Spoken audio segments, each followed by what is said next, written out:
11일이더라고요. 나이 먹는 게. 굉장히 많은 사람들이 기억하는 날인데, 제가 보기에 공학과 개학이 만났다는 것은 아마 굉장히 중요한 또 하나의 이벤트가 아닌가 하는 생각이 듭니다. 오늘 이 포럼을 가졌다는 것 자체가 어떻게 보면 앞으로 저희 교육에 있어서 엄청난 발전을 가져오는 모멘텀이 되지 않을까 하는 그런 생각을 하고 있습니다.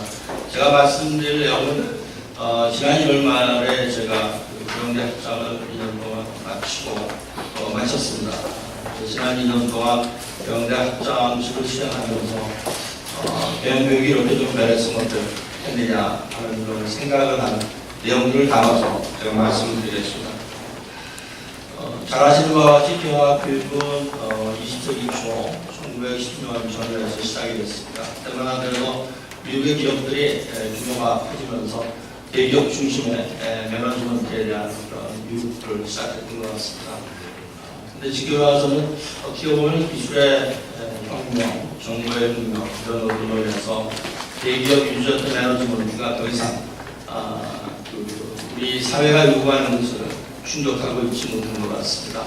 그리고 또 어떤 면에서 보면은 지금이 굉장히 중요한 시기인 것 같습니다. 10년, 15년 후에 앞으로의 100년을 이끌고 가는 새로운 패러다임이 형성되지 않겠느냐 하는 그런 생각을 해볼 수가 있습니다. 그러니까 2025년이나 30년 정도 되는 앞으로의 또 100년을 위한 경영의 패러다임이 축되는 모습이 나타날 것 같습니다. 다시 말씀드려서 저희가 그동안에 해왔던 배움교육에 있어서의 기존은 20세기 초에 대기업 중심에 있어서의 어떤 배움교육이 자리 잡고 있지 않았나 하는 생각을 합니다. 그래서 경제에 대한 패러다임은 변하고 있는데 교육에 있어서의 모습은 아직까지도 그렇게 크게 변하지 않는 것이 지금의 상황인 것 같습니다. 그러다 보니까 대학 교육의 어떤 적합성이 점차적으로 떨어지고 있는 것 같습니다. 첫 번째, 대학 교육에 쓸모가 없어지는 건 아니지만 상당히 많은 이론들이 무용지물이된다는 과격한 말씀을 드렸습니다. 나이 먹는 때문에. 그렇지만 다 없어지겠습니까? 그렇지만은 변해야 된다는 그런 말씀을 좀 드리고 싶습니다. 경제적인 패러다임이 변하는데 이 변함에 따라서 각 분야에 있어서의 이론들도 이제는 좀 재점검하고 변할 필요가 있지 않느냐 하는 그런 생각을 하고 있고요. 그렇지만은 대학도 커다란 조직이기 때문에 쉽게 변하지가 않는 것 같습니다. 그러다 보니까 점차적으로 대학 교육의 적합성이 떨어지게 되고 적합성이 떨어지게 됨으로써 나타나는 하나의 현상이 MBA 학생들을 모집하는데 상당히 어려움이 있는 것 같습니다. 그만큼 사회는 민감하게 대학의 모습을 지켜보고 있고 거기에 대한 대응을 하고 있는 것 같습니다. 그렇다면 앞으로 대학 교육의 핵심 방향을 어떻게 끌고 갈 것인가에 대한 생각을 해봤습니다. 첫 번째는 대기업보다는 창업 중심의 생각을 하는 것이 어떻겠느냐 하는 제안을 해봤습니다. 여기서 창업이라는 것은 단순하게 비즈니스 일으키는 모습도 있습니다만 대기업들도 새로운 신사업을 해야 되기 때문에 그것도 저는 창업이라고 생각합니다. 새로운 것을 만들어낼 수 있는 내용이 필요하다는 그런 생각이 듭니다. 두 번째는 역시 세상의 변화를 주도하는 것은 기술이기 때문에 기술과 융합된 여러 가지 어떤 교육 프로그램이 필요한 것이 아닌가 하는 생각이 들고요. 그리고 지금 제가 수업 시간에 학생들이 이렇게 수업하면 참 안타깝습니다. 취업 중심의 어떤 여러 가지의 생각들을 하고 그러다 보니까 모든 클래스에 있어서의 어떤 수업 자체에 있어서 취업에 관련된 것만 어텐션을 하지 나머지는 이렇게 필요를 하는 것이 아닌가 하는 그런 생각을 하고 있습니다. 그래서 취업이 어렵다 하더라도 자신의 역량을 어떻게 하면 키울 것인가에 대한 기본적인 어떤 교육의 방향이 필요한 것이 아닌가 하는 생각을 합니다. 그리고 네 번째는 참 어렵습니다. 문화적으로 저희가 서양 문화와 틀리기 때문에 포런식 문화가 쉽지는 않습니다만 될 수 있으면 포런식 문화 그리고 문제를 해결하는 쪽에 교육 방법이 필요한 것이 아닌가 하는 생각을 합니다. 그래서 다시 정리해서 말씀드리면 창업 관련 교육에 강화가 필요할 것 같고요. 기술 관련 과목 내지는 융복합 전공을 신설해서 서로가 소통 협력 말씀하시는데 새로운 어떤 것을 만들어낼 수 있는 그런 기회를 마련하는 것이 중요할 것 같고요. 그리고 점차적으로 토론이나 참여, 문제 해결할 수 있는 그런 교육 방식을 도입할 필요가 있고 그리고 역시 학생들을 교육시키는 주체는 우리 교수님들이기 때문에 교수님들도 이런 변화에 대한 새로운 교육, 그리고 어떤 면에 있어서 지금까지는 경영학 전공을 하신 교수님들이 경영학과에 많이 계신데 경영학 이외의 전공 교수님들도 경영학과에 오셔서 같이 교육 프로그램을 만들어갈 수 있는 기회를 만들면 좋을 것 같다는 생각을 했습니다. 저희 연세대학교 경우를 잠깐 소개해드리겠습니다. 저희 연세대학교는 1915년도에 경영교육을 시작해서 우리가 100주년이 됩니다. 그래서 저희가 슬로건을 가지고 있는 것은 크리에이티브 리더십입니다. 창의적인 리더십을 어떻게 하면 만들어줄 것인가 하는 그런 생각을 했고요.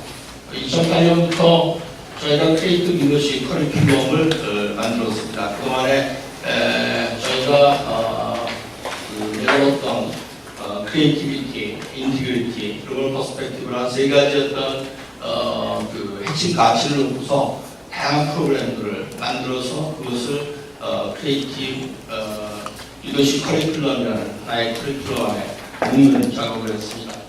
여기 보시면은 그 카테고리 안에 문제를 해결한다든가 아니면 커뮤니티에 봉사하는 어떤 프로그램들, 그리고 리더십, 멘토링에 관련된 여러 가지 프로그램들을 만들었습니다. 보시는 바와 같이 2008년도부터 시작해서 지금까지 계속적으로 되고 있는 프로그램이 있고요. 2015년도에 새로 시작한 프로그램도 있고, 소위 말하는 다양한 형태의 프로그램들이 시기에 따라서 계속적으로 만들어져 오고 있습니다. 그리고 커베리 포럼이라고 해서 기업에 계신 분들 모셔서 렉처 시리즈를 하는 포럼도 있고요.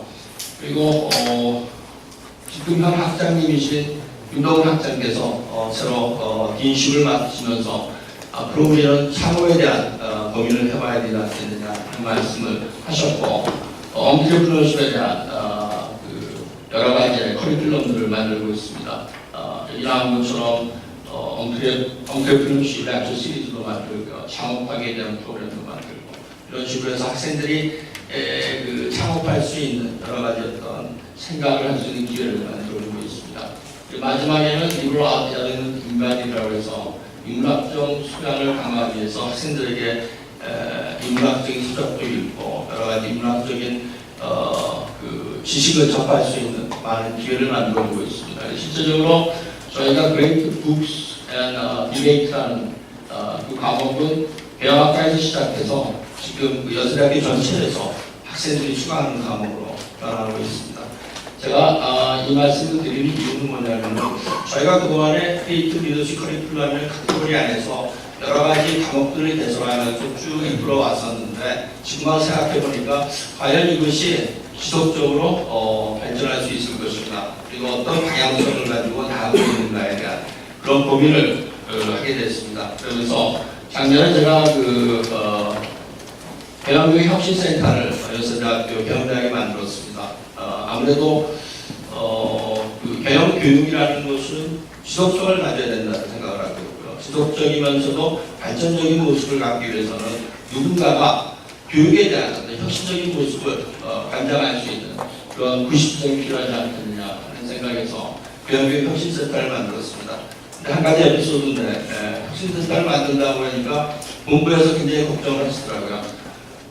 사람이 필요하냐, 돈이 필요하냐, 이런 말씀하셔서 있는 자원과 있는 모습을 가지고서 일단은 만들겠습니다. 그랬더니 허가를 해주시더라고요.